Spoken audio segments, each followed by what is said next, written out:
Hey all, Binks here, and today I have 3 off-meta Pool 1 decks that you can use in Marvel Snap. As a deck builder, I really find it to be important to not just find what people are saying is the absolute best deck and just playing that a bunch on ladder, especially when you're early on in your Marvel Snap gameplay. I think that this game offers a lot of creativity and rewards you for adding a little bit more spice. Based on the locations and the way that games play out, you can pretty much win with anything that you put in your deck. So I really want to challenge you to try and be a bit different than what everyone else is doing and expand your just gameplay knowledge. Now with these 3 decks, they're kind of more overarching archetypes that you can try and play, so definitely try and fit in 1 or 2 of your own cards, switch a couple of different cards out, make it really your own, try it out on ladder, let me know what you think, and let me know in the comments below what you changed about any of these decks. I'm going to do a full breakdown on all 3 of the decks, as well as offer you gameplay that was on my full collection account playing against Pool 3 decks, so you can see kind of how it plays against those tougher matchups, get a little bit idea of how they're piloted, and you know, this should be a really fun way for you to learn a little bit more about different options that you have in Pool 1 of Marvel Snap. Of course, if you're liking this content, make sure to hit like on the video. You can subscribe to the channel to get more Marvel Snap content. You can catch me live either here on YouTube or at twitch.tv/binks_plays. Enjoy. First up, we have a deck that I call the Heimdall Juke, which focuses on the card Heimdall, a 6 energy, 8 power, with on reveal, move your other cards 1 location to the left. Now, most people will unlock this card and be like, oh, I need to fit this into a move archetype, so I need to wait until I get cards like Vulture, or play cards like Multiple Man, things like that. I don't think that's really the case. A lot of people are running America Chavez, which is a 6 energy, 9 power as their finisher. This is 1 less power with a very, very powerful effect. So what we're looking to do with this deck is just build up stats, and we're going to try and focus on the middle and the right location. And then on turn 6, we're going to completely juke our opponents and move all the way to the left. So really interesting. We are pretty light on the 1-drops here. So we have Ant-Man, Nova, and Rocket Raccoon. So just try and get those out early. On turn 2, you're usually going to be playing Angela if you have her available, or Medusa. Turn 3, we're either going to be trying to build that Angela, build up some of our board locations, or get the Bishop down. Bishop down as early as possible is almost always going to be our main play. We are going to usually want to split up Angela and Bishop, and always be planning on 1 lane if we do have a Nova and Carnage to do that as well, so have a little bit of space available there.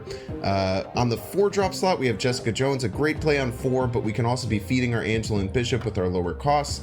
On 5, Iron Man and Gamora are 2 just incredibly powerful plays. We can actually do things like play Iron Man like by itself over on the left, and then when we juke, our opponent is going to have no idea that they could think, you know, let's say they have a really powerful left board, maybe they have 15, 16 power there, you play an Iron Man down, they're like, okay, well, what's the most they can do? Maybe like 9 power they can add to that, get up to 18, and then you play Heimdall, juke a bunch of cards over there, and it makes a huge location that your opponent probably wasn't expecting. And Gamora, I think, is just one of the best cards early on in the game at the 5-drop slot. If you can call out your opponent, you're going to get 12 total power. So enjoy some of the games that I have with the Heimdall Juke. I think that this deck, if you're looking to have fun in Marvel Snap, the moment you get Heimdall, you should be trying to fit him into decks, because I did it a little bit early on and it was so much fun. I even did it in like Pool 2 and Pool 3, which is like kind of bigger stats for cost cards, but definitely give this one a try. I think that it's an absolute killer, and I think that you're going to shock a lot of your opponents by slamming down that Heimdall with no other move cards. So my aim here is probably, let's a Nova over on the right. Again, we're looking to set up our Heimdall Juke towards later in the game. Seeing Nova always scares me about Killmonger, so I might need to be just a little bit light on how I'm trying to take care of things here. Now we're still going to Medusa middle.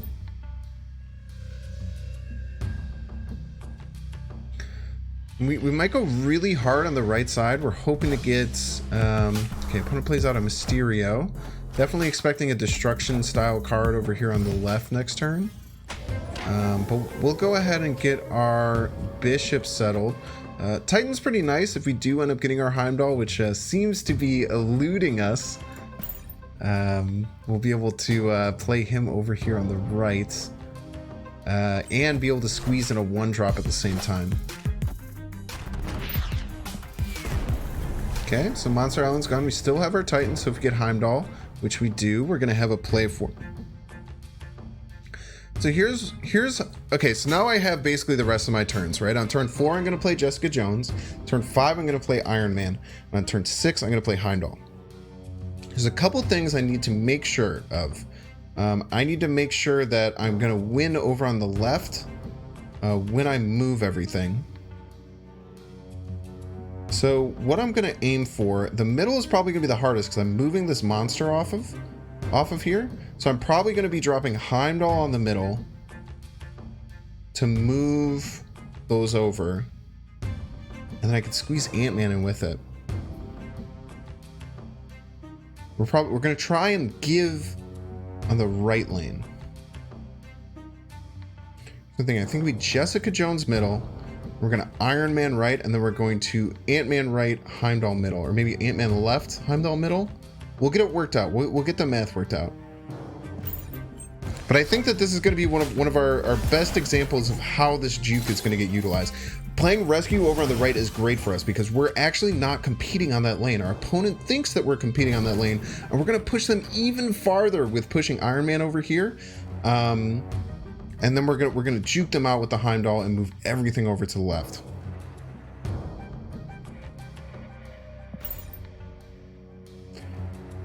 So there is a chance. I think that the real Mysterio is over on the right. I don't think the opponent would fill that lane, which looks like they're gonna do, without having that be the case. I'm really confident. I'm totally fine. I think I'm gonna snap back against our opponent.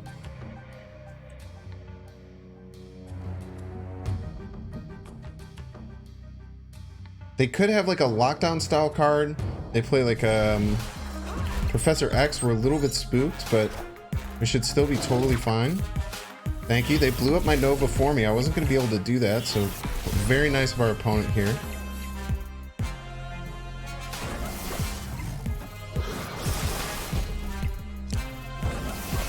So here's what we're going to do, right? I'm not sure where our opponent's going to try and fight us.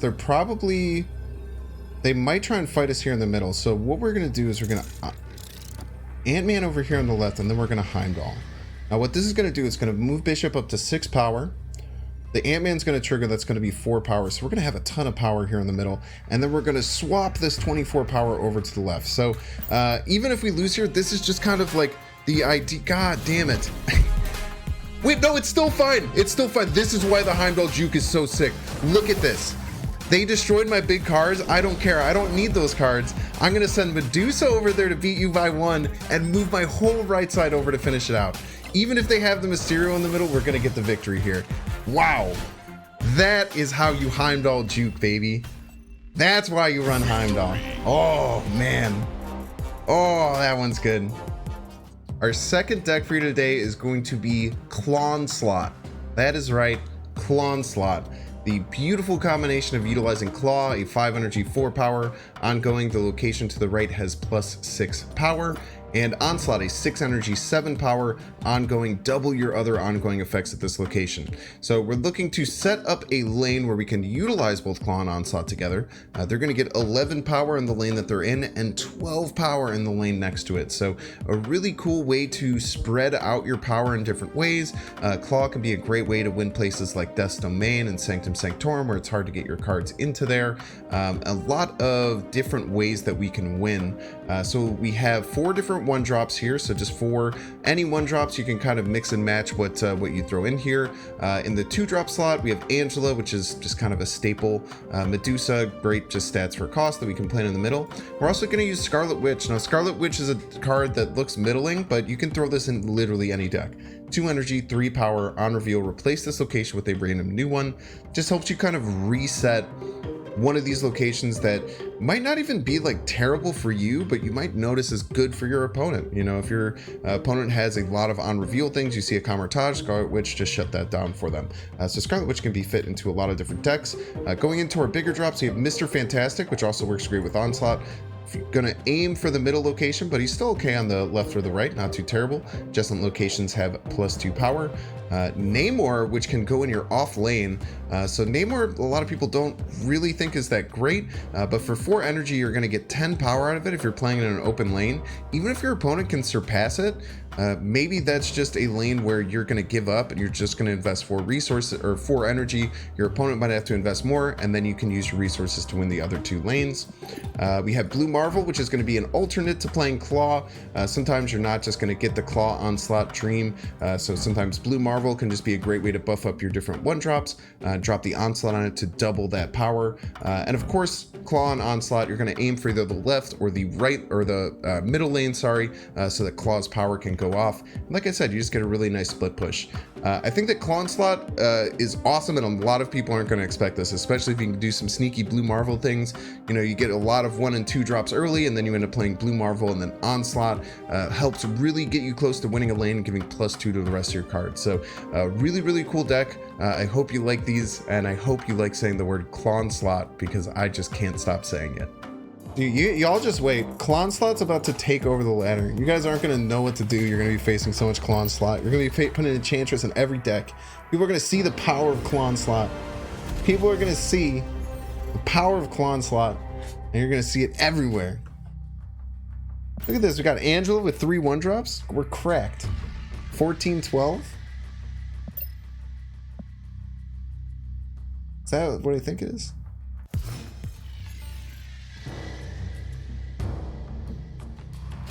Okay, Miniaturized Lab is a bit annoying, so we'll just throw Angela over here on the left. This does also ruin Klawnslaught, so unless we draw either Claw or Onslaught with this draw. Okay, we drew either Claw or Onslaught.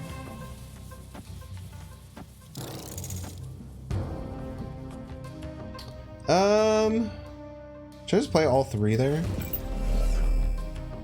Probably is like just best to play all 3, right?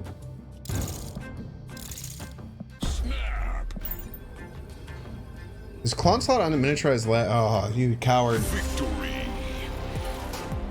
Maybe I shouldn't. No, I think that was a smart snap. I think that was a smart snap. I think a lot of people play through.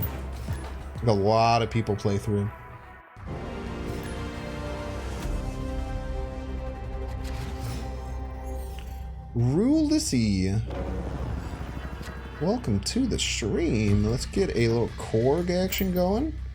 We have Claw and Mr. Fantastic.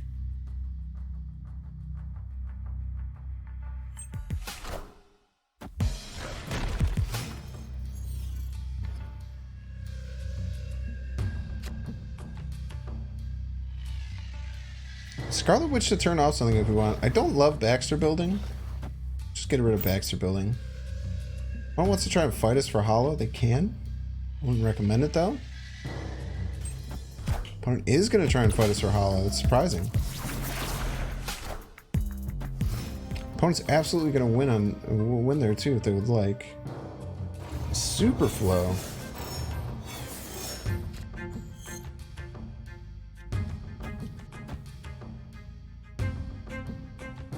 Maybe we shouldn't do that. That seems over exaggerating. Let's do this. I think they're gonna play left. I think they want this Bucky Barnes to die. It's like we called them out here on the left. Both Koizen. They do it both based on collection level and rank.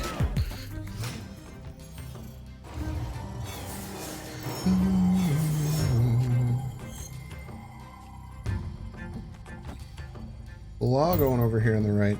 Man, this actually gets dumpstered if they just YOLO. They play a Hobgoblin? Professor X. It's really good for us. This is the power of Klawnslaught. Opponent thinks super flow, easy game, and we say no, no, no. No, no, no. Get Klawnslaughed. No one expects the Klawnslaught. Our third deck today is called All In Angela. So this deck is really similar to some other Khazar Zoo style lists that you might see, but we're really focusing on trying to get our Angela as big as we possibly can. This deck is going to feature 6 1-drops, so you can kind of mix and match. The only 2 1-drops that you absolutely need to put in, I would say Ant-Man, going to put in any deck pretty much that you have 1-drops, but Iron Fist and Nightcrawler are going to be 2 that we're going to want. So Nightcrawler can get played on the Angela and move to a different location, and Iron Fist can get played before a card that's going to get played on the Angela and move it over. So Angela can usually get to a 2/7 if you don't do any of these movement shenanigans, but with both of these cards, if both of them can trigger their abilities, that Angela is going to be a 2 energy 11 power card. It's going to really help just win that Angela lane. You can move then bigger cards off of it, so usually you're not going to be able to like play Khazar on an Angela lane, but if you Iron Fisted the turn before, bam, you slam that Khazar over on Angela, he moves over to a different lane, you get that 4 power over on the left lane and still get that additional buff on the Angela. So outside of Iron Fist and Nightcrawler, and I would always recommend Ant-Man, the other 3 you can kind of mix and match and find some 1-drops that you really like. In the 2-drop slot, Angela, obviously incredibly core.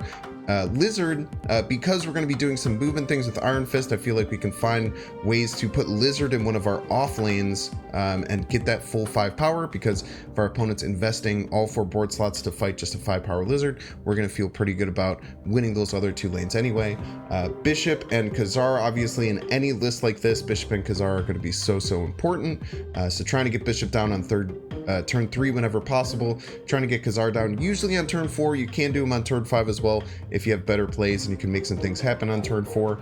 The Wolfsbane, I think it works incredibly well with this deck. You can either cap off an Angela lane, so you can add 7 power from the Wolfsbane and then 1 power to Angela for a big 9 power swing. Usually going to be doing that on like turns 4 or turns 5.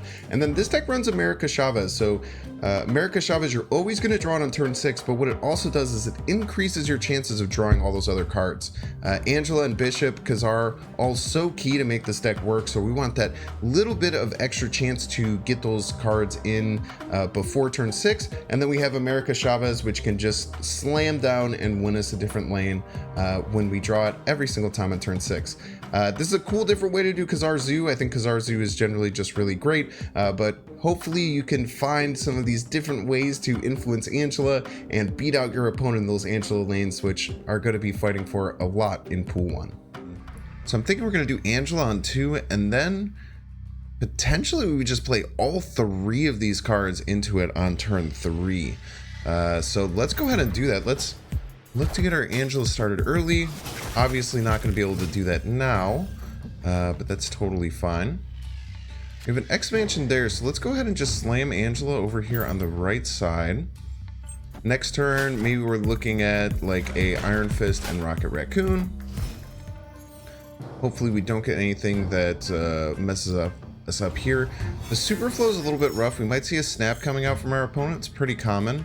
So let's just go ahead and get the full push on this Angela. So we're going to get Iron Fist down to play the Korg, move it over, and then we're also going to get this Nightcrawler down. Now having this Khazar able to come out is going to be great too. Hopefully our opponent can't take too much advantage of the super flow, seeing them play 2 1-drops out. We've got to think that maybe they're playing... Ooh, very nice. Opponent tries to Viper us, but we had all 4 cards played down over there. So they were hoping to kind of mess with us in the super flow, and we got them. Love to see it. Opponent only saw a brief glimpse of what the Angela can do, and already she was too scared and needed to leave. All right, we have an Asgard coming down on turn 1. I don't know if I want to push there, but we'll go ahead and throw a Korg. Can maybe get the Lizard there to get the draws out of it, right? So maybe even if they can turn off the Lizard later on, we don't feel too bad because we can still get the power from winning there. And maybe we throw the 7 power out here now, and then maybe we don't care about that too much later on. And this is not going to be great. Let's go ahead and get the Angela Rocket Raccoon over here. Like once they Carnage there, we're gonna be in a big trouble. Let's get the Bishop down. If we're gonna do that, right, we might as well get the Bishop down this turn. I really think a Carnage is coming down on the left. Actually, a Daredevil on the left. Very interesting. So we're gonna go ahead and play a Khazar out. We can't play it here because ongoing effects. We'll go ahead and play it over on the left. I think that's totally fine. It gives us a really good chance to win Asgard unless they are slamming down a... looks like they might be. They might be going all in. Oof! Green Goblin does not feel good. We actually are going to tie on Asgard, so neither of us is going to get the boost there. Here's what we're going to do. We're going to go Angela. We're going to go Iron Fist. We're going to go Rocket Raccoon. And then we're also going to go Electra. I guess we don't really want to go Electra there and kill that. But we're going to see what we can do. Okay, here's what we're going to do. We're going to go Angela, Iron Fist, Rocket Raccoon, and then we're going to Electra middle. Get a pretty powerful lane going on the right. Problem is, opponent knows they can win left. Maybe if they push pretty hard on middle. We are going to go first, so we will get this Rocket Raccoon over here so that they try and do any kind of Professor X style shenanigans. And just slam Professor X here in the middle. It's not going to fully stop us. We can still slam down the America Chavez over on the right.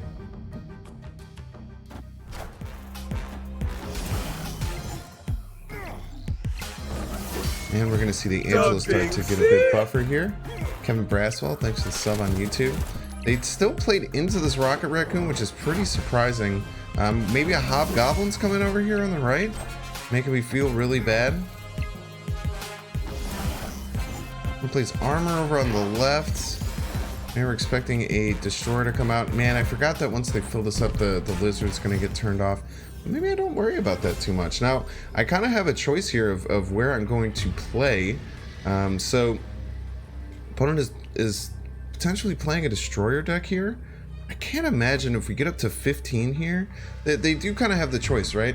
Let's go, opponent retreats. Can't beat the Angela, can't beat the Bishop. This is a meta deck too that we're facing, so I really think that, you know, even when you're not getting that Angela fully buffed and you're not getting all that benefit, you can get her up to like an 11 power card with this. I think you're still going to see a lot of great, you know, great success.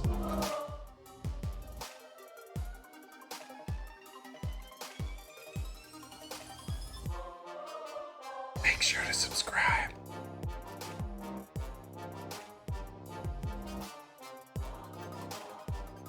Watch that one too.